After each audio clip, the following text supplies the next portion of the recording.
What's the Facebook group that it's casted from? So it's gonna be on my Facebook page, the Beer Better Thoughts Facebook page. And I will share a link to you now. Perfect.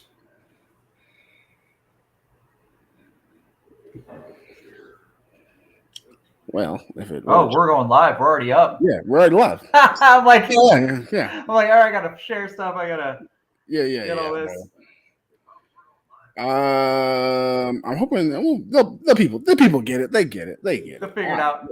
I figured it out. They can figure it out. I have plenty of faith in everyone. All right, I just said the link. So yeah, we are live. Usually I have my better setup. I'm gonna see if I can. Oh, I can't hear you. Cannot hear you. Nope.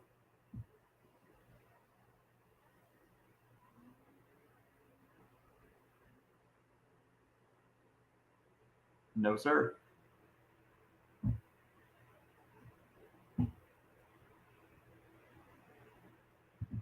Nope. It was working great. Microphone got scared of a live broadcast, man. Kicked out.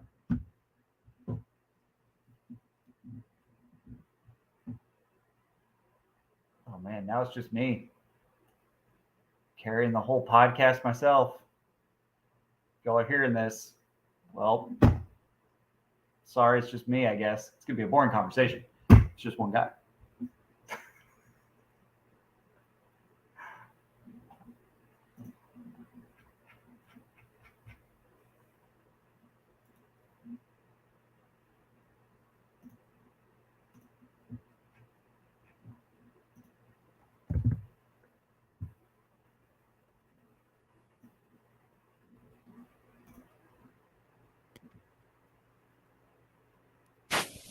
Yes, I'm hearing stuff.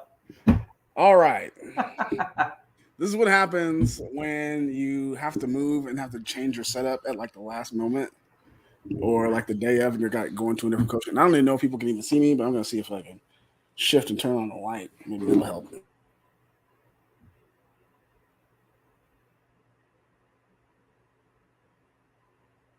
Yeah, it's a little better. A little easier to see you. Hold up, but I can't hear you now. I can't hear you now.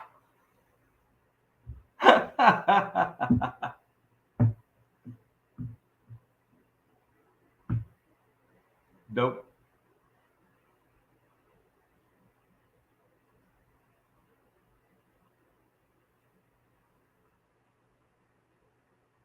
Cyrus, can't hear you, man. Oh, whatever you just did, that made a sound. Say something. No, nothing.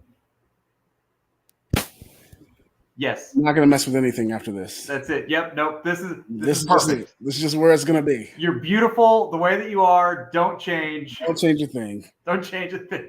Hey, guys, this is Beer Better Thoughts. This is what happens when you move your show around and you don't plan for anything. And you set it up somewhere else. All your audio goes out, and then your lights go out, and then it's what it is. Cyrus, in your defense, it was working perfect before the cast. It was working perfectly, and I was like, this angle is weird. Let me move it. Like, oh nope, that just did not like my angle at all. But you know what? It's just a late show and a random show, and also we're super late. I think we're covering the Wandering Sword, which we did was like a month and a half ago. Yeah, that was a big deal. Yeah, we've had so much stuff. We keep running around doing other sword stuff, but the tournament itself was awesome. Like, yeah, it was really great. Yeah, and then the thing about it was we were going to cover it. I think like maybe like a week or two after it, and then our schedules didn't line up, and then I was like, I got busy, and then Spencer got busy, and then I just kind of forgot about it for a while, and I was like, oh, you know what? I've got some time now. Let me see if I can try to squeeze it in. It's perfect. We can. The thing is, like, the highlights in it are great. We still have the video that you can always go back and watch it, and you're like, oh yeah, dude, Shoshana kicked people's butts in Sword and Shield. Like, it's fun to watch no matter what. Yeah, she usually does all the time. So it's just one of those things. But yeah, I welcome to Beer Bag Thoughts, guys. If you guys don't know, we're talking about the Wandering Sword today. Of course, we're gonna be drinking the beer. We're gonna be drinking the beer. I'm gonna get to that at this moment. But also, we have a guest today, Kyle Potts. Everybody, Kyle, introduce yourself to the people. Hey, everybody. I'm Kyle Potts. I'm co-founder of the Wandering Sword Project with Spencer Waddell. And our mission as a nonprofit is to just take swords from every continent, explore them with everybody that's interested. So if it's swords and it exists on planet Earth, we like it. And sometimes we're not even that specific. We do like lightsaber stuff sometimes. So dude, it's everything. If it's swords, we're all about it. See, and that's cool. I think someone asked me, what was the idea about, like how it's kind of sparked the idea to get to Wandering Sword. And I think Spencer had told it before, like everything was canceled. We really didn't have anything else on the board. And I know me and Spencer had talked about like doing something before. We just couldn't figure out when or where. And then we had talked about wanting to do like a tournament. And we're just kind of like, I don't know when we're going to do it or how can I hold it. But then everything got canceled. And they were just kind of like, and then the duelists really get let down because we really don't have anything to do. We really don't have anything to do. Yeah. Dude, it was tough when COVID canceled all the tournaments this summer. And we're like, but we still could do like US tournaments, and invite, anyone that could still make it out. Spencer threw that idea out there and I'm like, yeah, this is brilliant. We gotta make this happen. Everything we can do, link up with the Warlords crew and just, yeah, let's do it. Give a spot that people can fight. That's what everyone wants to do. Yeah, give a spot to everybody's fighting. It was really cool. I don't know. Like, I know we're gonna do it again. I don't know. People keep asking me when we're gonna do it again. I don't know yet. We're gonna figure it out. We've got so many other things to do in our busy lives. They're right though. We do need to pick out a date. And we do need to pick out a date. We'll figure it out. We'll figure it out. Like, I got a couple things already. Let me get Dragon Con out of the way. Yes. Then after that, let me get ACS Nationals. Actually just North American Championships out of the way. And then things will kind of calm down for a little bit after a while, and then I'll be able to do some holiday stuff. Then over the holiday, we'll figure it out. Yep. Holidays, we'll figure it out. I don't know. But you guys, I know you guys are wondering, this is Beer Bad Thoughts. I know we're talking about armor combat and duel stuff, but you guys are like, what are you guys drinking? What are you drinking today? Well, Kyle's not drinking anything because he's banned from drinking right now. But for me personally, I am drinking the Armor Stale. That's just barley wine. That's what I'm drinking. Okay. Barrel-aged barley wine is what I'm using. What's the alcohol percent on that bad boy? That's a good question. It's 12.1%. That's actually that's serious. That's serious. That's serious work right there. That's a strong beer. Oh my gosh. Oh, you messed with something. Now I can't hear you. He promised us he wouldn't mess with anything. Now he gets the beer out. Can't hear him. Now we got the top of his head. No, can't hear you. Nope. I keep accidentally hitting the mute button. Yes. I keep hitting the mute button. That's actually what's going on. Like I keep accidentally hitting the mute button. And that's why I came in, and I realized, like, why is it so dark? I'm like, oh, it's because I'm using the laptop camera, not my actual camera. Yeah, so that's what it is. And for the record, I'm not banned from drinking. I've just been taking it easy, and I wasn't prepared for this. Yeah, no, it wasn't a negative thing. No, it wasn't. I definitely didn't say, oh, hey, you should bring a beer, because usually I like to send people beer to drink, or I'll have something for them to drink. Man, I say, hey, just bring on a beer, and it kind of slipped my mind. Oh, dude, it's fine. I have a kid, and we put him to sleep, and so it's so rare I drink beer in weekdays. I mean, but I will owe you one. How about that? I owe you a beer. That's all. I'm good for that. I'm all for owing me a beer. And trust me, I will cash in. As a matter of fact, that reminds me, there's some people that owe me beer. Dax, you still owe me. Dax Moore, you still owe me a beer because you stabbed me in the eye when you first started. when we were training for your duels. So you still owe me a beer. I'm gonna remember and hand him out that later. Gotta cash in. Yeah, especially for like almost stabbing you in the eye. That's serious. No, he didn't almost stab me in the eye. He stabbed me in the eye. He did stab you in the eye. Cuts and blood all over the blood. Oh, no. I was swollen for a week. So that really did happen. There's duels for you. There's duels for you. Guy, he's a HEMA guy, and he's going, gets the rules. Thrusting is awesome in HEMA. Yeah. Not in Armor Combat.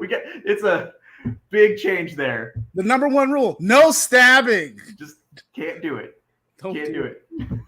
And I get it. You cross over. Oh, I think you hit mute again.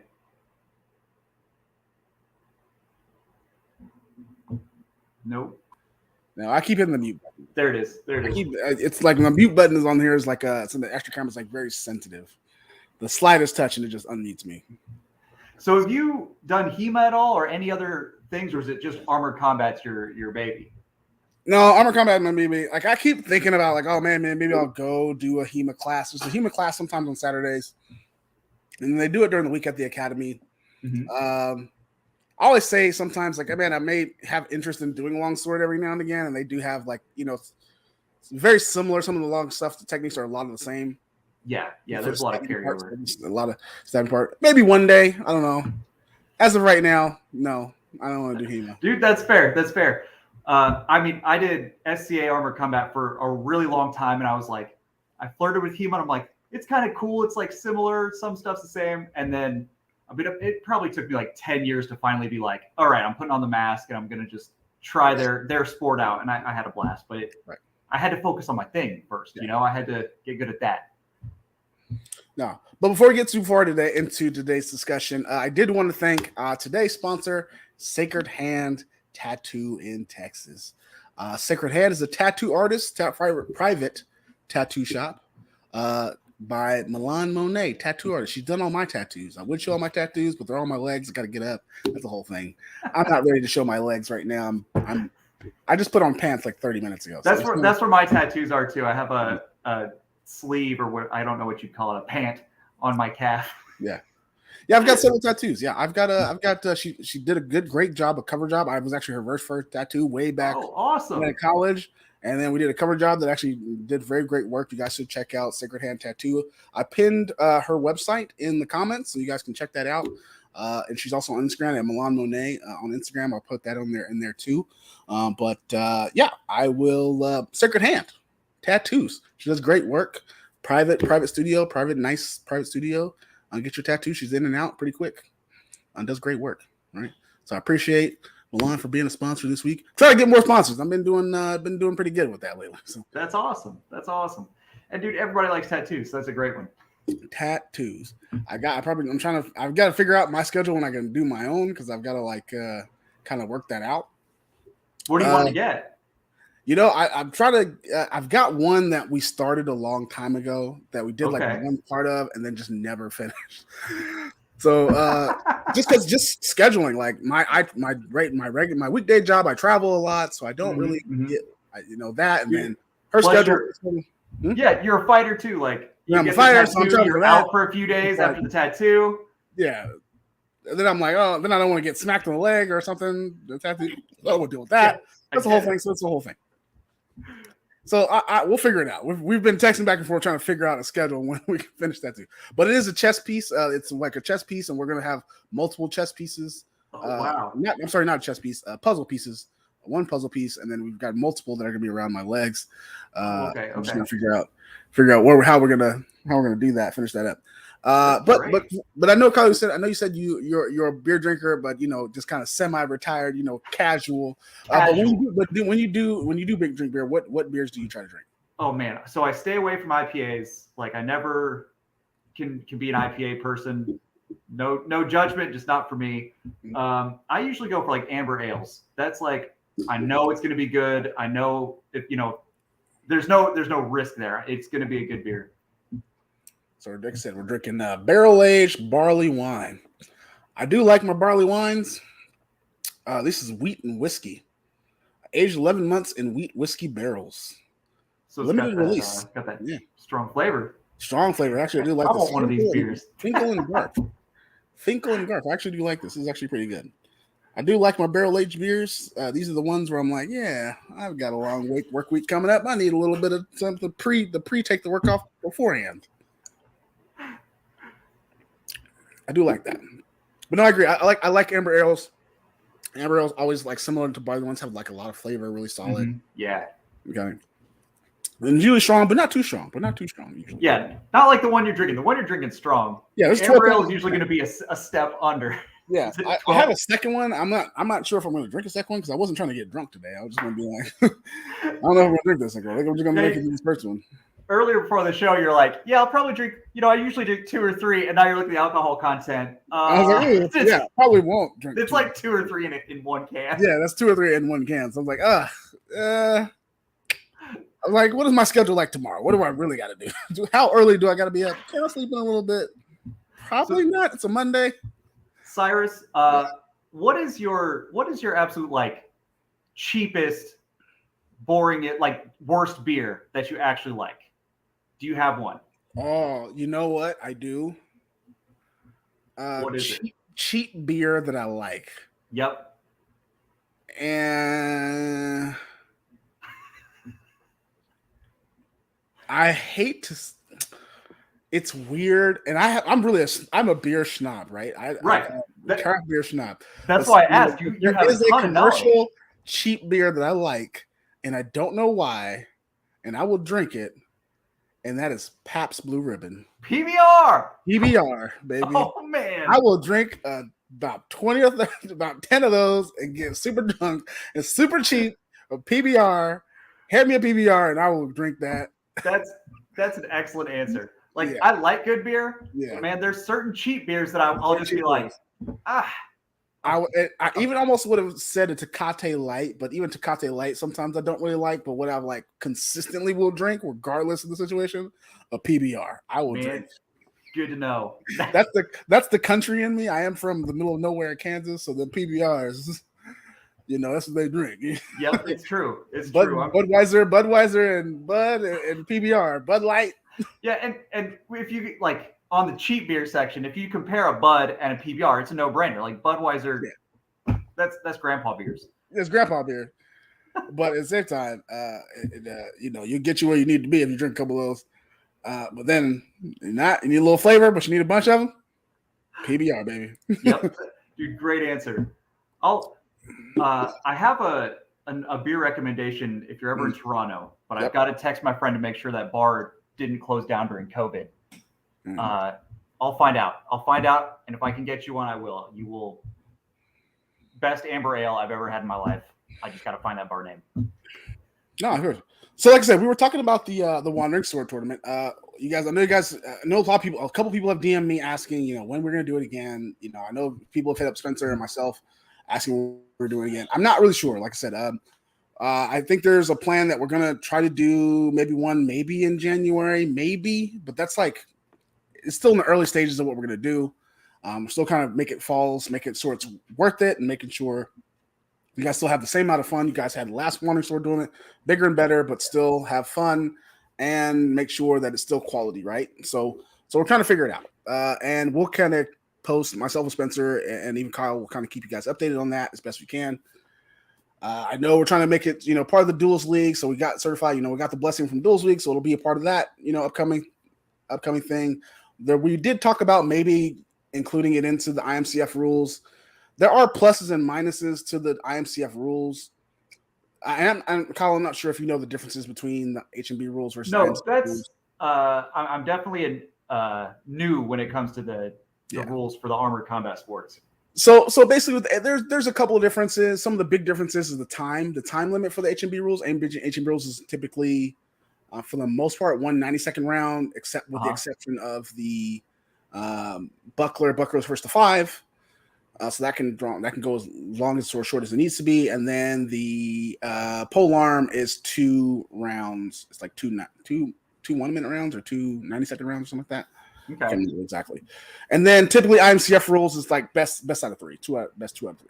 It's 2 out of 3. What's the time on that? Yeah, it's 1 minute. 1 minute on, 1 minute like off. 1 minute. Okay. Yeah. And it's the same across the board for all of them. Yeah. So that's across the board for all of them except for buckler. Buckler is still first to 5. Still first to 5. The only difference is that the biggest difference between buckler for HMB versus IMCF is that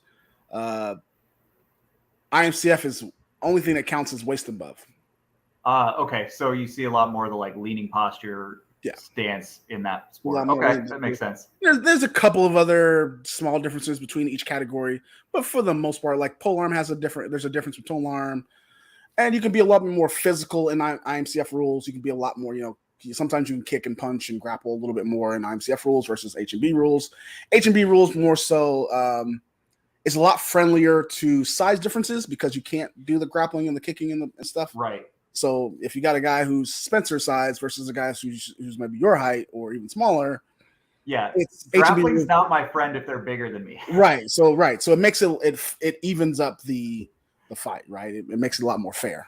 Which one do you have more fun when you do? No, I didn't say better. I said fun for you. So fun for me, IMCF rules is fun for me. Okay. Why is that? Because especially I prefer sword and shield. I will do sword and buckler every now and again. I was going to do it at one sword, but that's a whole different thing. But the reason why it's the closest I can get to a pro fight without actually doing a pro fight. Okay. So sword and shield, because in sword and shield, you can shield punch. You can't shield punch to the head, but you can shield punch to the body. Does it get you points, or is it just no? You can do it. Yeah, it stalls people though, right? It stalls people. And you can grapple a little bit, not really. You can push a little bit more. You can grapple and push, which is kind of like there's kind of a gray area no in H&B rules. So IMCF rules, you can kind of get away with it a little bit more.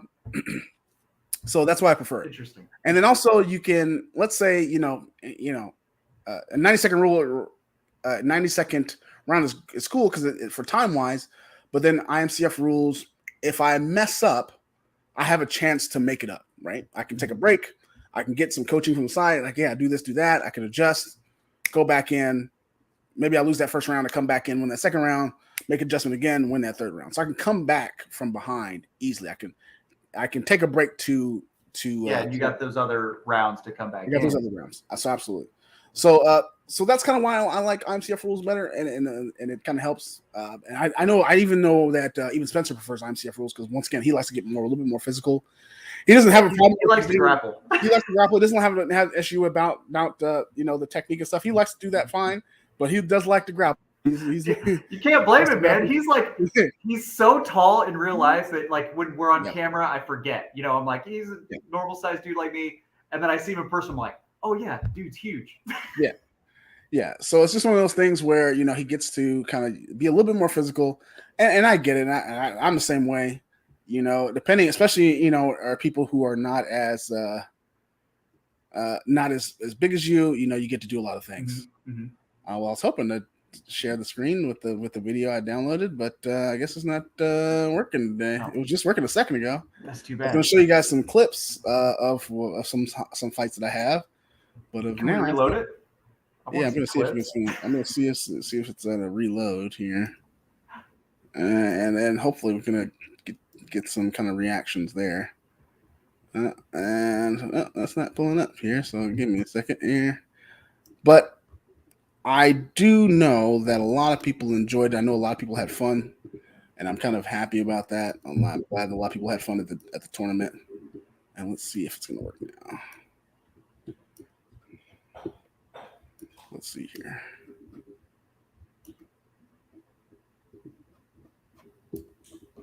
There we go. Okay, great. Yeah, there we go. So who are the fighters here? Yeah. So I wanted to kind of roll through some of these clips. I'm going to let this play, and I can't really stop. This first one, it's against myself and Arlen Jackson in Sword and Shield. This is kind of like the end. I'm not going to say what I was thinking in this time. I was kind of very relaxed. What people don't know is I actually hurt my groin during this match. No! 2 weeks before this, I actually hurt my groin. Really bad. No! So I really couldn't, every time I took a step, it just I would just have so much pain.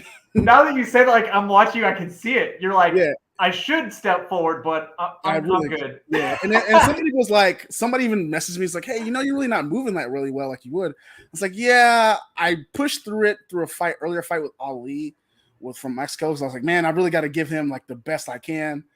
I'm going to try to fight through the pain. But then really, if you see them and I barely move because I'm nope, I am not going to move because it just hurts to walk around. And that's part of the reason why I ended up not doing the buckler because I was man, I can barely make it through these 2 or 3 matches. That makes sense. I'm not gonna make it through Buckler, and I really got to like move around with that. So I just definitely wasn't gonna make it. I just wasn't gonna make it through it. I was like, it's fine. But I did want to show like this is another longsword match here. Justin Doty. So kind of give some context about Justin Doty. And he's the guy here in his plate armor and on the floor. On the left. On the left. Justin is actually a former ACS champion. He won the ACS Nationals a couple years ago. And great at longsword. He had taken some time off because he's getting married, and it's like, the preparation and the finances and stuff. Doing life stuff, I guess. Yeah, just life stuff to get ready for that. He's like had like very little time, barely any time to like train for this. But one thing about Justin, he messaged me yesterday. He's like, I crave violence. I need it. It's like, when's the next tournament? I was like, I crave violence. Okay, we got the weddings in October. When can I come back to crave violence? I'm going to be at duels class this Friday. This guy rules. I like him. He's like, I need violence. I've been doing all this work stuff. I need to get back in. He showed up, and he was like, he had just finished the shift like 30 minutes before this and just drove in. He's like, okay, let me fight. I crave violence. Let me get in here. But he does some work, and he had probably not trained in probably a good 4 or 5 months. So I know he was a little gassed through that. He was like, he was tired, but he's like, that was fun. He'll be sure to train in this through.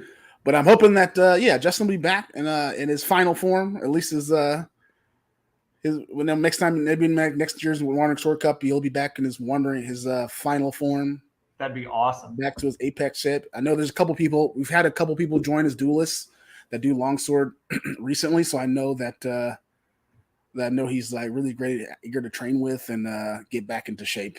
Yeah, I mean, like he's still holding his own. He doesn't look bad at all. Just maybe gets tired quicker than he's used to. Yeah, he's just like, I think he said like he was just gassed out pretty much halfway through most of the fights, he said. And then Arlen Jackson. Arlen's not too shabby himself, right? He gets a lot of matches in. Mm-hmm. Not the most technically sound, but he gets the job done, and that's the guy he's fighting right now.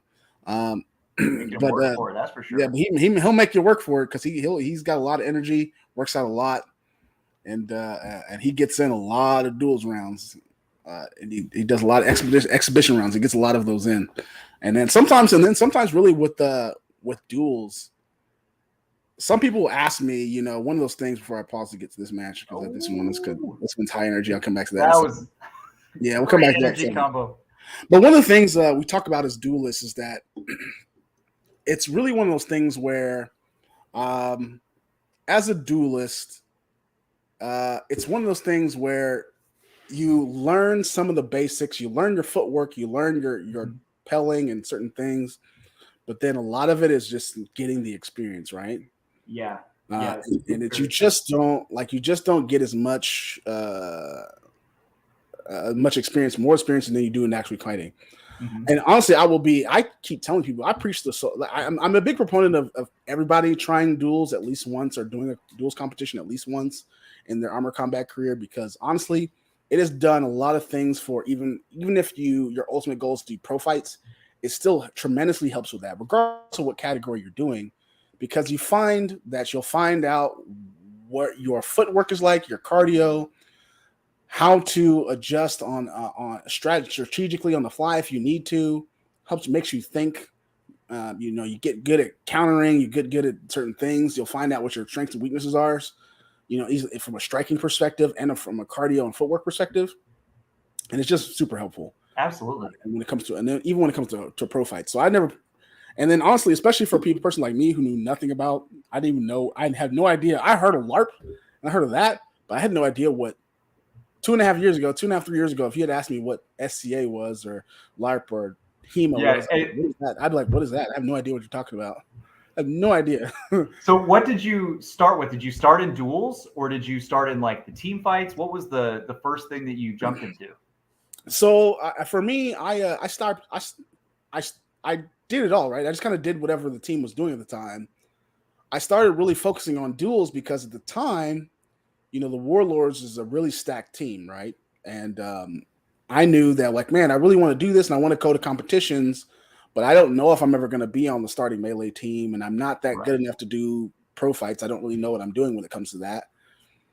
I can just go out there and flail around and throw some punches and look kind of sloppy, but I want to be technically sound when I do that. And then I figured, gotta level up first. Right, you gotta level up. And I don't know what's something I can do that I don't know that I can learn to sword fight. Well, let me try some duels. So I tried it all. I tried longsword. I didn't really like it. I'll goof around with longsword. Don't really care for it, but I'll goof around with it and I'll train with it every now and again. I get some enjoyment out of polearm. I can do it. I don't want to get hurt. It's very hurty. You gotta have real nice gauntlets. You gotta really have nice helmet for polearm. But then once again, I'll do an axe fight or polearm. People, I don't care. But to go do a competition, I didn't care for it. But sword and shield, sword and buckler, I kind of like those. You really have to learn how to block and learn to do sword work, and so I figured for me, what's something I can do that I can compete with if I can't make it to the starting melee team, or if I'm not a good pro fighter. What's something I can consistently do that I can go do and I can train with consistently.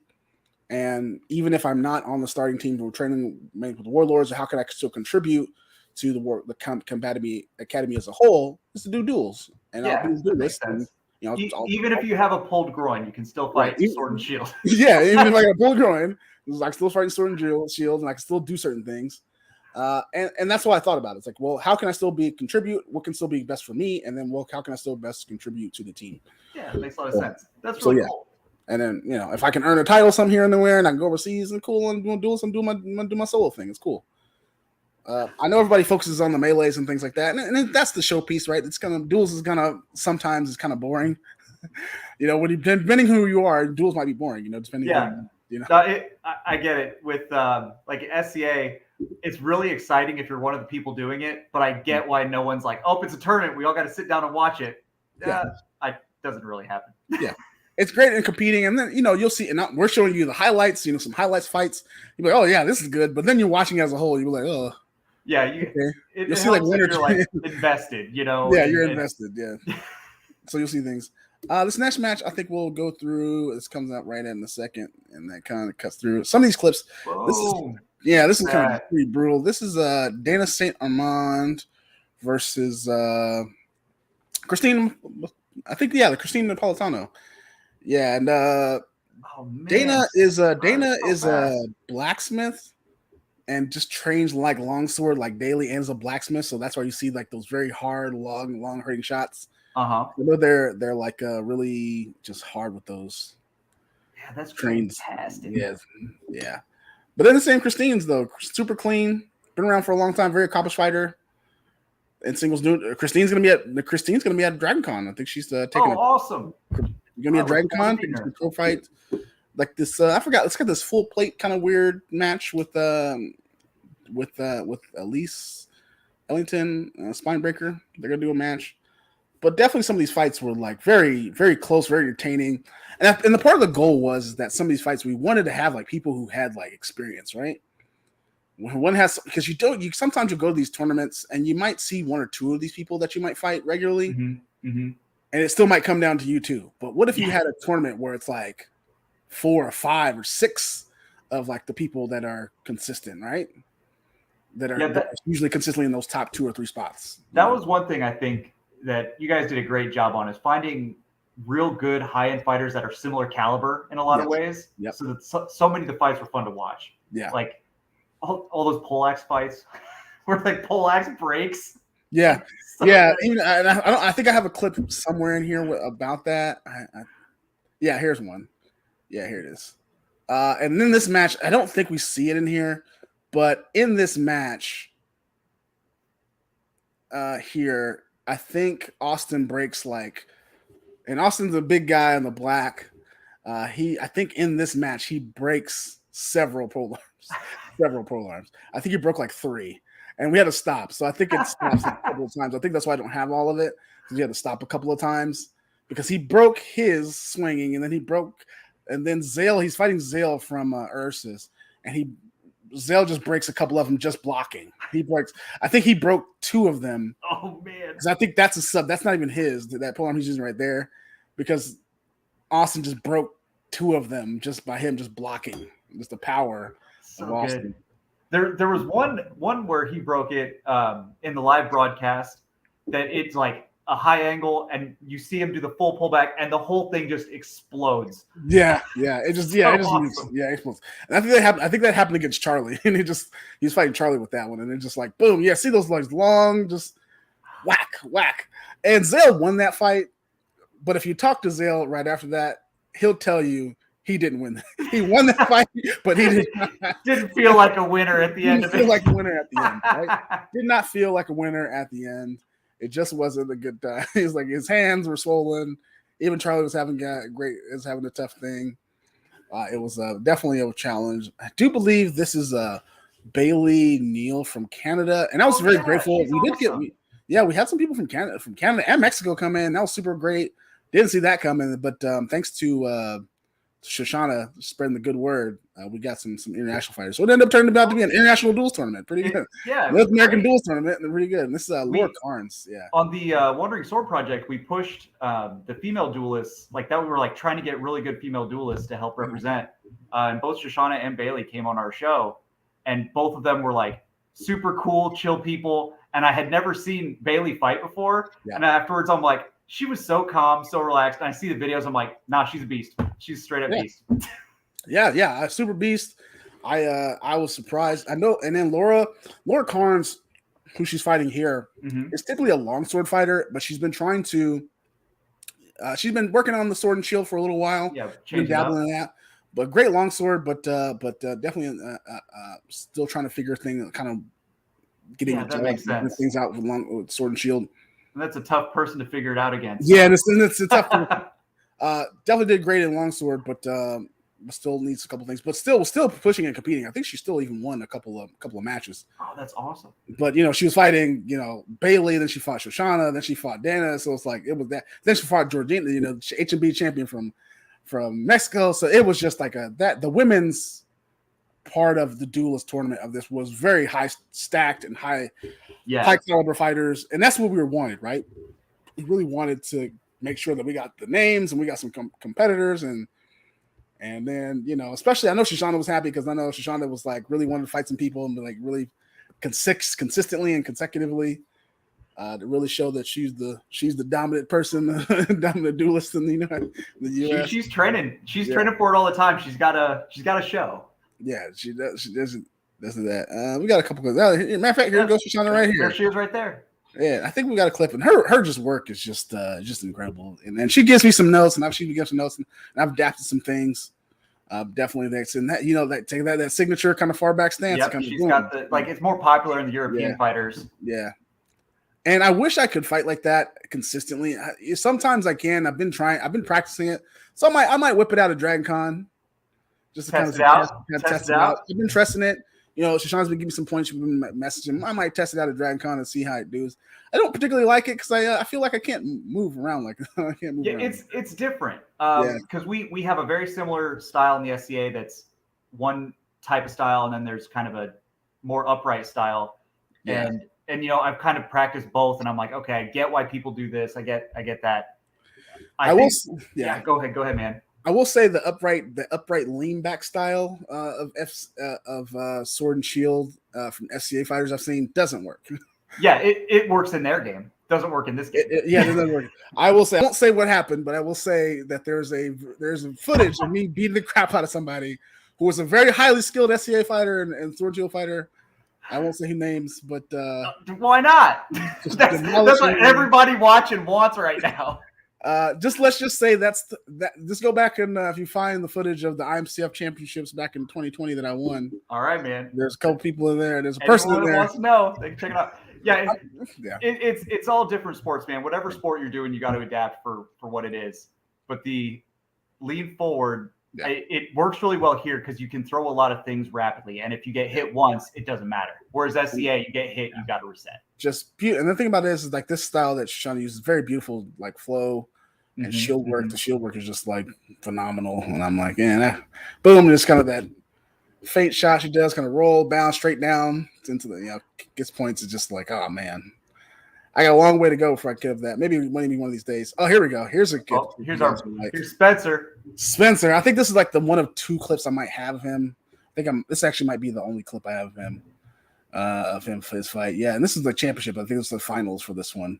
because he's fighting Andrew Ali from Mexico, and I think, like I said, HMB rules even this matchup because Spencer would really just be in there trying to push and crowd and then go for those shots, heavy shots, but he couldn't really play that game with this. And that's you see him adjusting to play footwork. Yeah, and then but even and right there, like in that point shot, Andrew really came out on top, even with those sniping shots that nice little sparks there.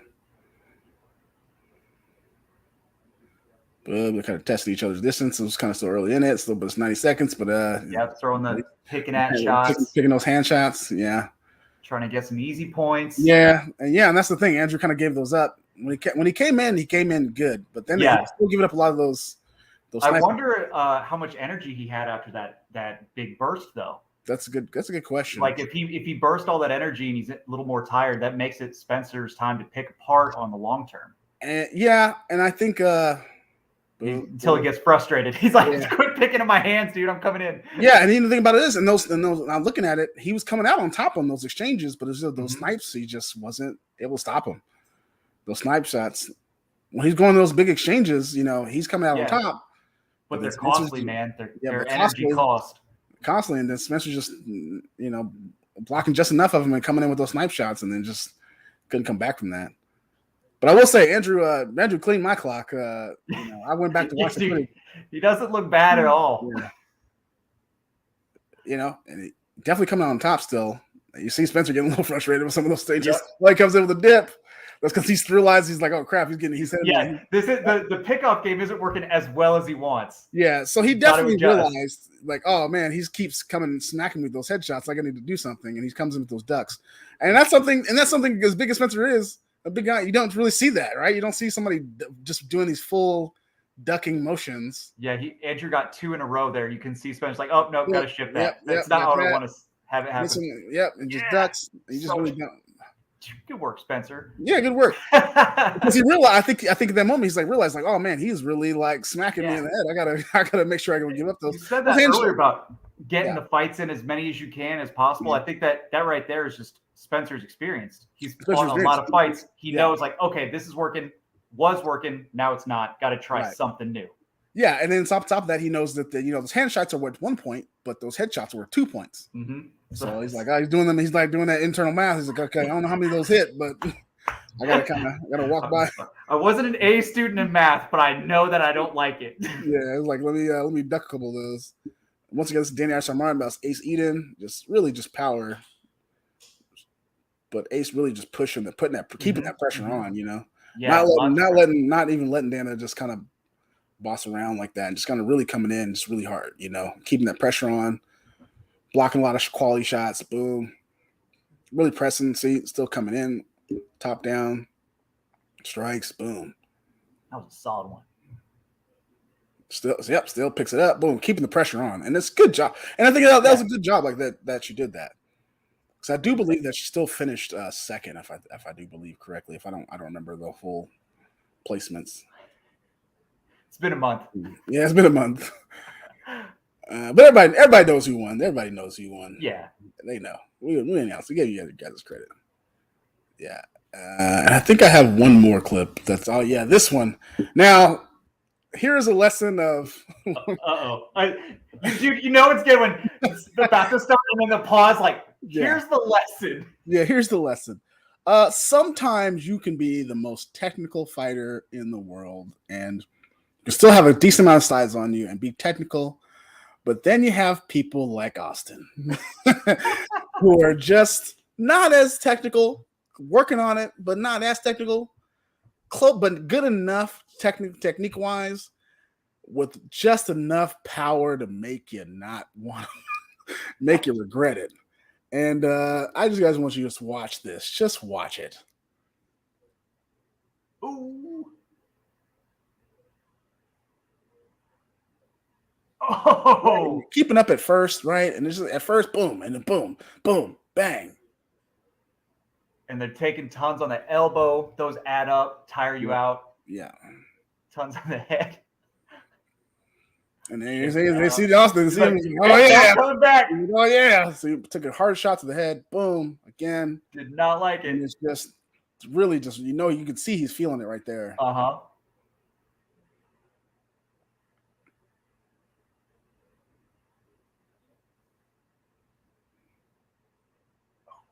Man, those are some Right thunder shots coming down. Thunder shots to the wrist and to the hand, and it is just bam, bang to the head, bang to There the it is. body. There it is. Yep, Again, catching up on those boom, headshots. again, Those another points. headshot, and boom, another headshot. Yep. Boom, another Check, boom, sparks. check, Oh, boom, just and it's just laying and just Yeah. brutally, just paying for it. Even when the performance he's blocking, he's just paying for it. yeah. That's Colin from Canada. He is just Is Collins the guy in purple? yeah. Colin's got a purple from Canada. You can see like right, and He's he's not feeling it, man. he's not a small guy. He is not. He's like 6 foot, 6'1", maybe solid 250, 260, and just very early in a lot of fights, technique wise, very very clean. Right, if you saw him earlier in the tournament, very clean fighter, very technical. But those blows from just hard shots, Getting hit by a hammer. to the head, to the arm, to the side of the head, just over and over. You pay for it. Absolutely. There's like the physical strain, like when you guys start getting hit in the arm or the head, you get dazed. There's that physical pain. But if you try to block some and you miss, you get that mental pain. And when those things add up, you're like, you just feel sluggish. You feel and I will say, the thing about it was after he was done after that. I mean, he was Column's like, oh yeah, it was rock paper scissors for like his next match. He was like, I can't do it. He was pretty much done. He was like, he was excited to fight it. He wasn't like oh man, like I don't want to fight that guy again. He was just like, he just wasn't expecting something. Yeah, we all knew. We were like, well, we all knew it was gonna happen. Every time somebody fights Austin, like, yeah, it's gonna happen. I fought him before, and I did not like it. I didn't like it. I was like, I don't like this. Even if you win, you lose. Yeah, it's gonna cost. It's gonna cost. So I think like so I think even with my official record with Austin right now, I think is like 2-1. I beat him in 2 sword and shield fights. 2-1 you or 2-1 Austin? 2-1 me. Okay. But there was a sword and shield fights, but they were IMCF rules where you could sword punch, you could shield punch and hit me. I won, but I did not win. You also won a free concussion too, right? I collapsed to the ground after that. I was like, oh. Then the pro fight, then he profiled me, and that was last fall. Yeah, halfway through that match, I was like, I don't want to be here anymore. I just kind of was like, I'm frustrated. I was already frustrated. I was having all kind of armor issues. Oh man, just getting beat up by him. I was like, yeah. And then he landed on me at the end. And I was like, yeah, I'm done. I'm good. I'm be honest. I told him, man, like give me like some time. We'll definitely fight again. But right now, I'm good. I'm good. Get ready for the next one. So what happens when you're like that, man? When you're in a deep fight, you're pushing hard and you're mentally gassed. What is it that gets you through it? Like, how do you get your mind there?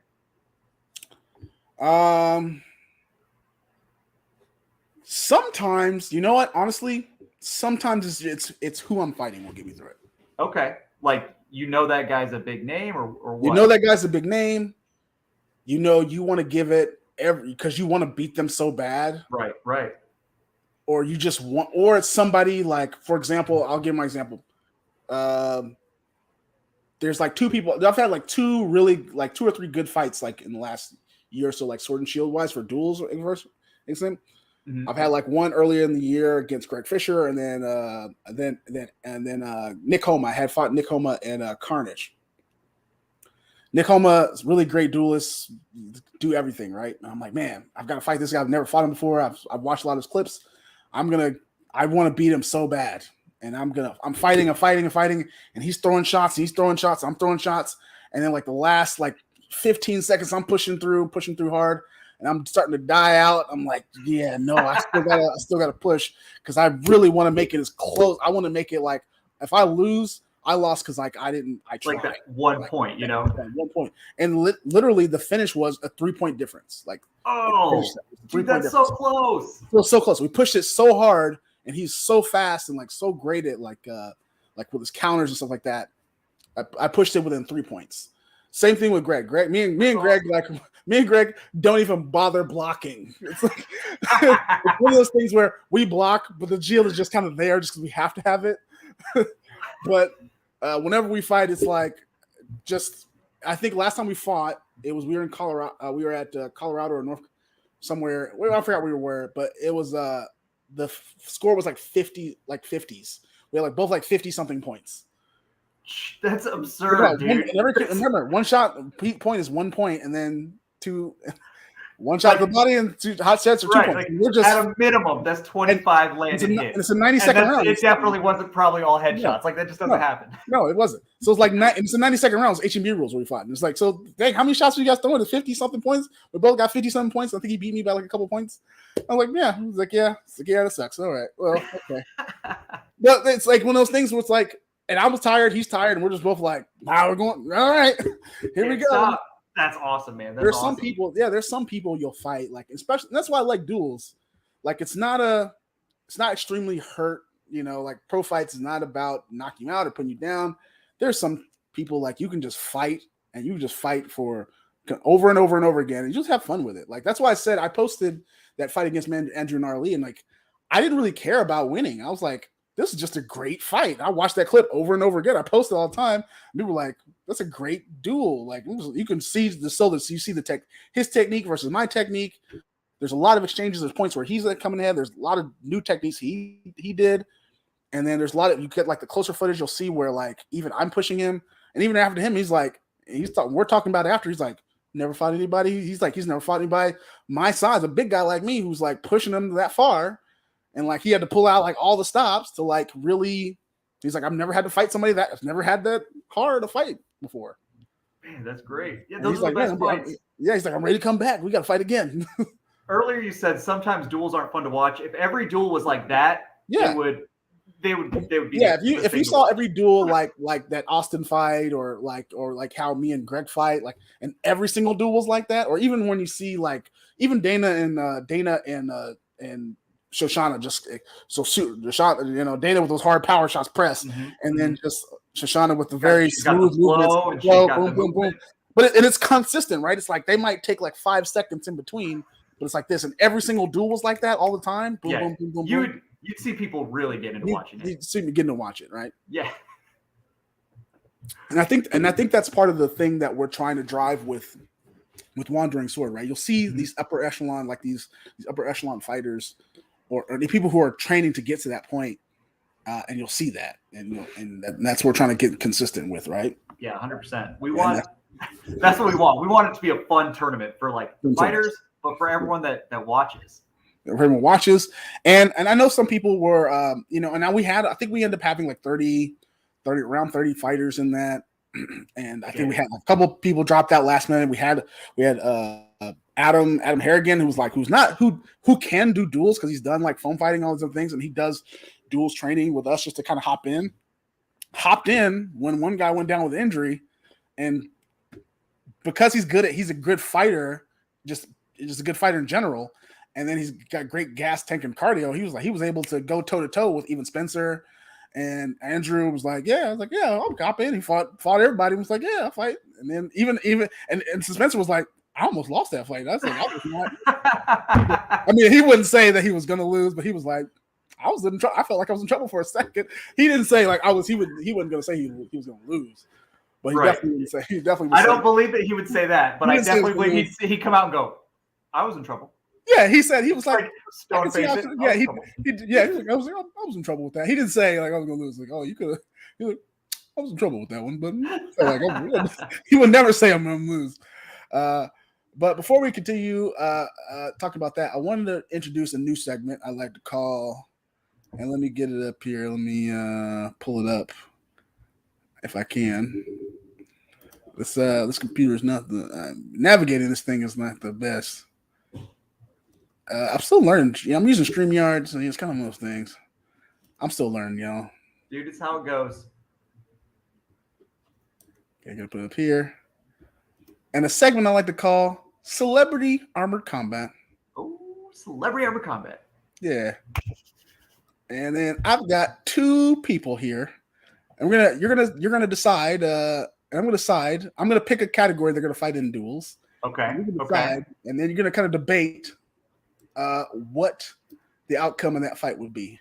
All right. And before I introduce the category, before I introduce the people, we're gonna say, let's say this is gonna be a long sword fight. Yeah, this is gonna be a long sword. Okay. First edition of Longsword, the first two to enter the Celebrity Armored Combat fight Ready. will be the Science Guy and Pee Wee Herman. All right. Longsword. Just to give you, this is gonna be a longsword fight. Just to give you some notes about their size. I looked it up. Important. Paul Rubens, aka Pee Wee Herman, is 5'10", and his peak at Pee Wee Herman was about 160 pounds. Bill Nye, the science guy, is 6'1". And in his mid-20s, he was somewhere between about the same. He was about 170, 180 pounds. Okay, so he's got the height advantage. Yeah, he's got the height advantage, but only by like 2 inches. But they were but both very like tall, slim, kind of slender guys. Guys, 160, 170s, definitely in there. So Kyle, what do you think? Who do you think? What do you think? How do you think this fight will flow? Who do you think would come out on top? How would you think this would go? So I loved Pee Wee when I was a kid. Yeah. But I don't think that my boy can overcome that height difference. With longsword, it really matters. Yeah. That extra couple of inches, he's going to have a bigger wingspan. Oh man, it's tough though, because I don't know how tough. Like Bill Nye, I don't know if he could take a hit or not. I kind of think Pee Wee could. I think Pee Wee could probably take a hit or two.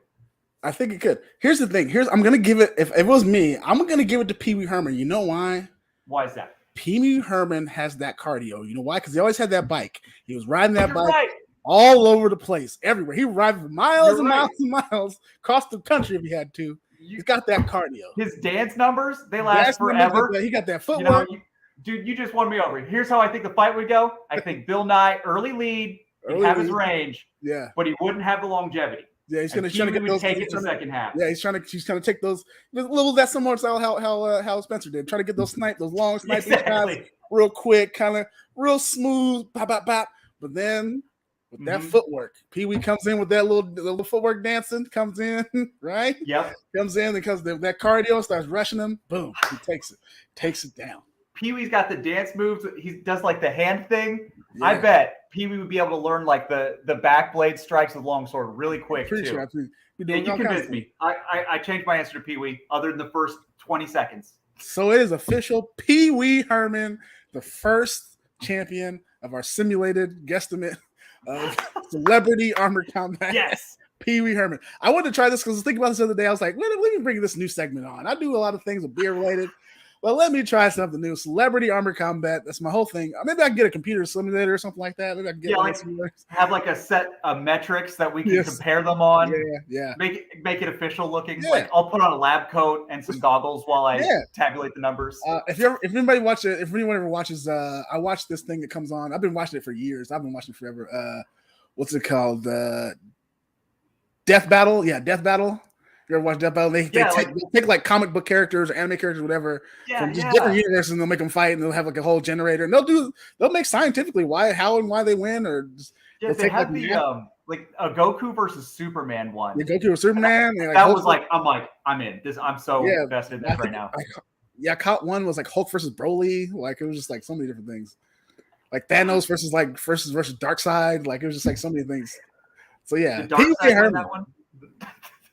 Actually, I think Darkseid won that one. That's what I would have guessed. Yeah. But I would love to see their math on that because they had a lot of different math. Yeah, they break it down scientifically. Yeah.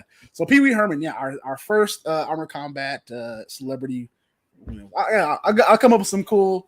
So I'll take some suggestions on some other celebrities and things like that who could win. But I think that was really fun. That was that was a real good segment. Yeah, but before we end it off, we'll do one more last segment. We're coming to the last sip. I've got a little bit left. But before we get to that, Kyle, you're a casual beer drinker. And I always ask people what this question is that if you could create your own beer, you can name it whatever. What would you name it? What would be the ingredients in it? Any ingredients in the world? And then what would the alcohol level be? All right. I've got an idea, and it'll probably be terrible, but it's gimmicky. Yeah. All right. So my last name is Potts. Okay. So we make a German blonde lager. Okay. Or a blonde ale. We make it have hot peppers in it, so it's spicy. Spicy blonde. Oh. A spicy blonde, and we name it Pepper Potts. Pepper pots. Wow.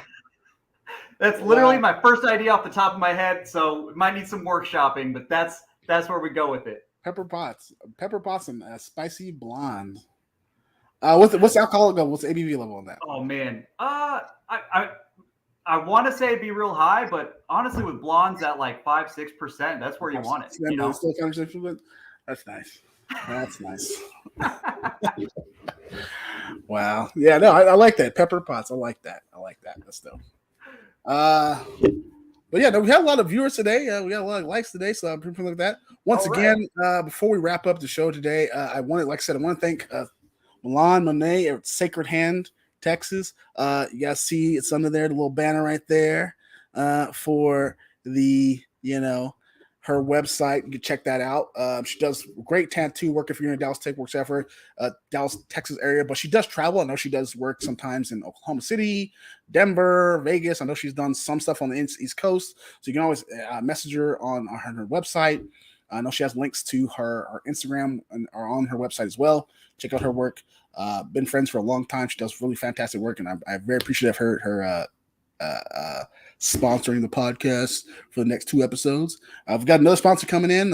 We'll talk about that next episode. Next week we're going to be talking to I'm going to be talking to Morgan Needland from the New York crew. Yeah, he kind of leads the New York squad out there. So that's going to be very interesting. That's going to be a fun one. That's going to be a fun one. But Kyle, anything else you want to talk about the Wandering Sword before we wrap it up? Not really, man. Our next big thing that we're doing together is Dragon Con. Yeah. And I'll see you there. So you're about that. Right, Yep. I'll be there. I'm driving, so I'll be late. Those flight tickets, man. I just yeah, I'm still figuring that out because I'm in North Carolina now, and I'm like, I don't have to fly. Maybe I should just drive this one. And I think yeah. If you're in North Carolina, you should definitely just drive. It's only like a couple hours. Like it's not so bad. Because in my head, I'm still in Indiana. I'm like, oh, that's so far away, and then I'm like, no, it's not, dude.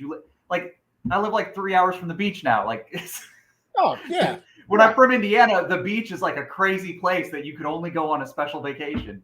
Right. Yeah. No. Yeah. Definitely. If you're like 5 or 6 hours, 7 hours away, definitely drive. Definitely drive. Yeah. I think it's like a 12-hour drive. It's a 12-hour drive for me.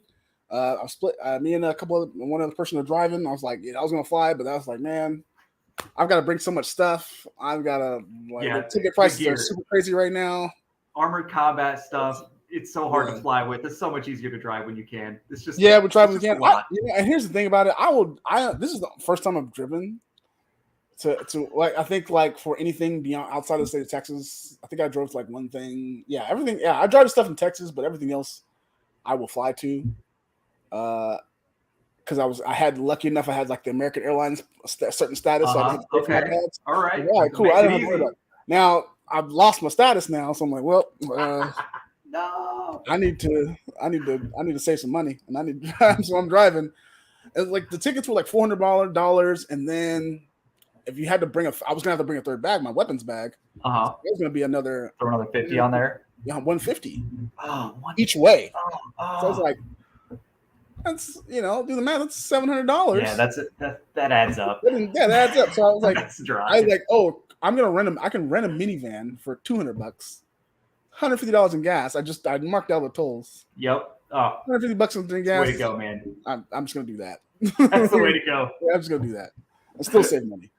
But anyway, guys, thank you guys thank you everybody for watching Beer Batter Thoughts. We're gonna be the last sip there. The last sip. So as we all know, we do the last sip. Kyle, if you've never ever seen my show before. I don't know the last sip. You gotta explain it to me. The last sip, what we do is we do the last sip and we do a beer prayer. And for the beer prayer, I have a little beer prayer that we perform for the last sip of the glass. And let me get ready to administer the last sip beer prayer for y'all. Oh, y'all got something on this fine Sunday evening before you guys got to go to bed and go back to work on your Monday mornings. Our lager, which art in barrels, hallowed be thy drink. Thy will be drunk, I will be drunk. At home as is in the tavern, Give us this day our foamy head, and forgive us against our spillages, as we forgive those who spill against us. And lead us not into incarceration, but deliver us from hangovers. Amen. For thine is the bitter, the lager, forever and ever, barman. Last sip.